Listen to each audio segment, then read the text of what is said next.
Bapak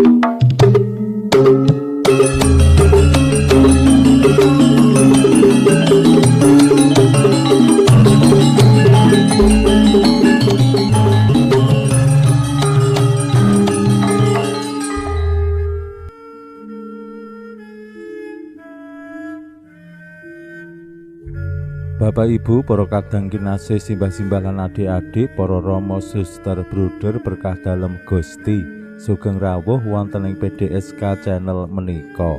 Kados pundi kabar panjenengan? Mugi-mugi bagas kasarasan kesehatan kawilujengan tansah mengku kula panjenengan sami anggenipun kelampai gesang ing dinten menika. Lan mugi-mugi lumantar panglimbang basa Jawi waosan Injil kula panjenengan sansaya saged nggayuh iman kapitadosan ingkang leres lan mantep.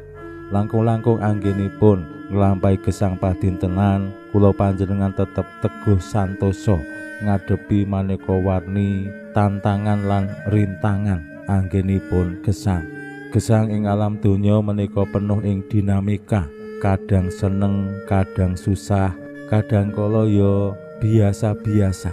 Ning wonten ing saperangan wekdal utawi papan rintangan utawi kasisan menika terlalu, umpamane rikala ngadepi banjir utawi wabah utawi bencana-bencana sanesipun. Menika tentu adamel kula panjenengan boten gampil anggenipun kelampahi gesang. Lan sacara umum ing jaman kula panjenengan sakmenika ekonomi nembe murat marit. Kadang kala nek awake dhewe mubra-mubru tentu nggih boten gampil. Menika tantangan-tantangan umum sing diadepi keluarga-keluarga lan pribadi-pribadi.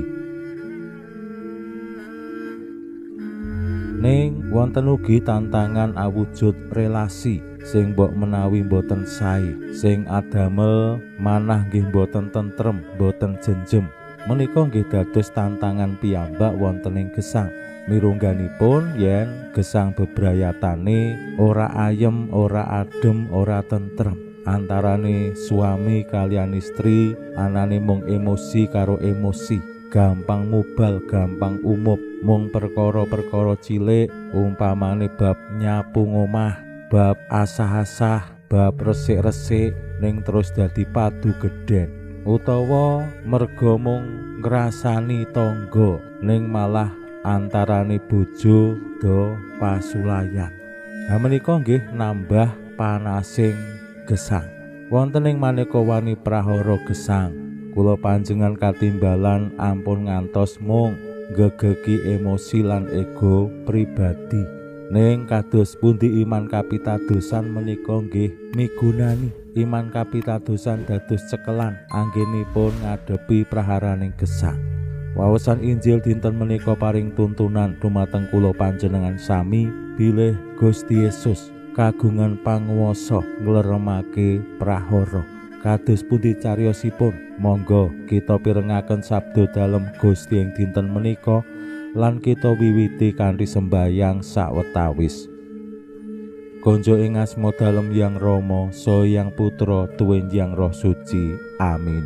Suwawi sami munjuk Gusti Yesus sabda dalem Yang Rama ingkang sampun manjalma, mugi karsa ngandika dhateng kawula wonten ing asepen ing telenging manah kawula, kabeh kegiatan lan panglipur ingkang manjing ing sabda dalem kapenuwana kawula mawi roh ing kawicaksanan dalem. Mugi-mugi srana anggen kawula maos lan mirengaken sabda dalem kawula sansaya nunggil ing sampeyan dalem. Amin. Waosan Injil kapethik saking Injil Markus bab 6 ayat 50 gangsal ngantos dumugi 50. Sawise wong 5.000-an padha tutuk anggone mangan, para murid enggal-enggal didhawuhi munggah ing prau lan nyabrang menyang Betsaida. Dene wong-wong didhawuhi padha mulih. Bareng wis padha lunga kabeh, Gusti minggah ing gunung sembayang. Bengi iku prau ana ing tengahing sagara, nanging Gusti isih ana ing daratan piyambakan. Gusti preksa para murid rekoso banget anggone melahi marga ketampek ing angin. Kira-kira jam 3 bengi Gusti rawuh tindak ngambah banyu sagara arep nglancangi para murid. Nalika weruh Gusti tindak ngambah banyu mau, padha ngira weruh memedi lan padha jerit-jerit. Awit kabeh padha weruh dhewe lan padha kuwur atine. Nanging Gusti enggal-enggal ngandikani, "Di padha tentrem, iki aku, aja padha wedi." Gusti nuli minggah ing prau lan angin banjur lerem. Kabeh padha gumun lan bingung, awit bab-babaring roti wae durung ngerti marga atine isih peteng. Makaten sabda dalem Gusti. Suwawi sami munjuk, Gusti kawula munjuk sembah nuwun karana sabda dalem dadosa obor ingkang madangi margining gesang kawula. Katuntuna kawula sageta sabda dalem menika numusi manah ngantos tansah ngrembaka kangge nggayuh gesang ing suwarga. Amin. Bapak Ibu para kadang kinasih simbah-simbah lan adik-adik, waosan kala wingi nyariosaken kados pundi Gusti Yesus dados sumbering rejeki, sumbering tetedhan. Mila roti gangsal ulam kalih boten dados prakara tumraping Gusti Yesus kangge maringi dhahar tetedhan tumraping tiyang kakung cacah gangsal ewunan. Ing dinten menika kula panjenengan kaparingan pitedah malih boten ing babakan rikala kula panjenengan kaluwen kekurangan pangan utawa waosan saderengipun babakan lara utawi nembe nandhang sengsara. Ning Gusti Yesus paring pitedah bilih panjenengane bisa ngleremake prahara. Rikala para murid wonten ing tengahing sagara menika gegambaran ya uripe awake dhewe nembe lumampah ing tengahing sagaraning donya. Mbok menawi saperangan kula panjenengan nembe ketampek angin, le melahi sagara kangelan, le ngarahake prau uripe awake dhewe rekoso.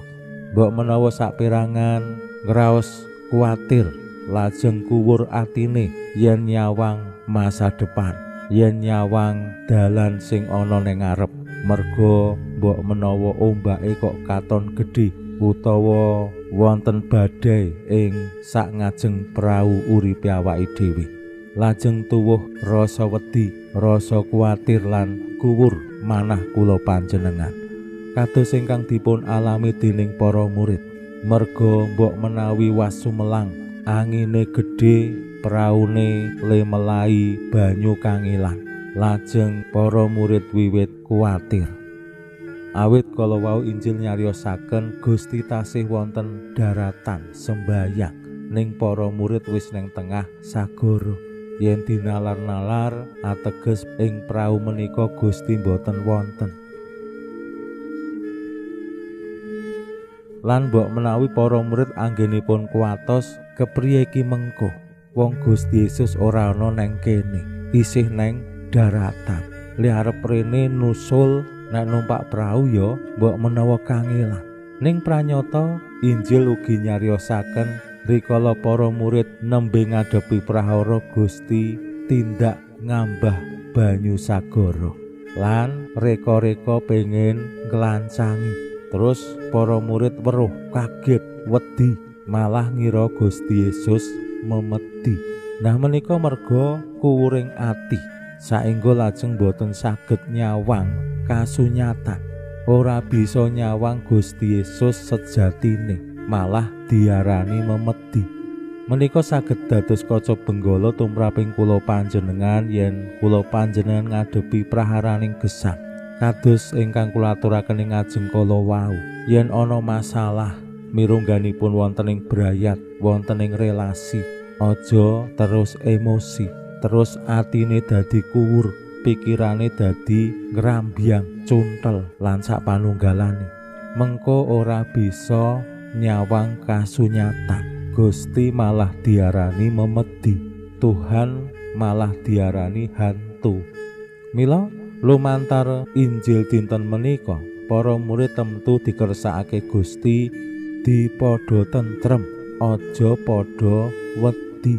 Iki aku, manah sing tetep tentrem, manah sing tetep wantun nyawang praharaning gesang kanthi bener. Menika lajeng saged padhang, iso nyawang kanthi pramana masalah apa, solusine kepriye, terus iso digoleki kanthi cetha. Ning nek wis kuwur atine, nek wis emosi, pikirane dadi peteng, wong ya ora iso golek solusi sing bener, malah tambah masalah. Pinuji Allah sakmenika sarta ing salami-laminipun. Salam sehat, salam bahagia, salam katentreman. Lan mugi-mugi lumantar panglimbang dinten menika kula panjenengan tansah jinangkung ing berkah dalem Gusti ingkang Maha Kuwasa, Hyang Rama saha Hyang Putra tuwin Hyang Roh Suci. Amin.